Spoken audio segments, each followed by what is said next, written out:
according to kinetic theory of gases, pressure exacted by the gas on the wall of the container is measured. நம்ம pressure exacted by the wall நம்ம derive பண்ணுவோம். என்ன formula derive பண்ணோம்? P is equal to rho v squared by 3 இது mean v squared velocity. இதை எப்படி derive பண்ணோன்றதா இந்த concept.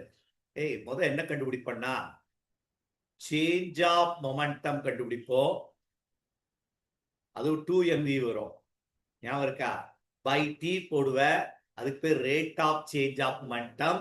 அடுத்தது rate of change of momentum வந்து ஃபோர்ஸ், அதை ஏரியா லாக் பண்ணுவேன். இது ஒரு ஃபோர்ஸ்.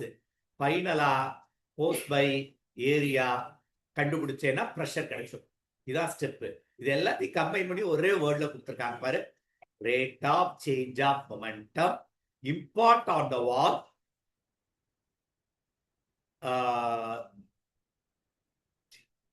இதுல ஒரு வேர்ட் கொஞ்சம் மாறி இருக்கு.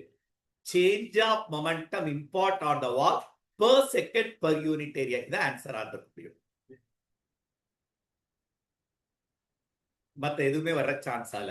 ஏன் ரேட்ன்ற வேர்டை கட் பண்ணனா change in momentum by time தான் ரேட். அப்போ change in momentum impart on the wall per second per unit area. per second per unit area. So இதுதான் நம்ம ஆப்ஷனா எடுக்க முடியும்.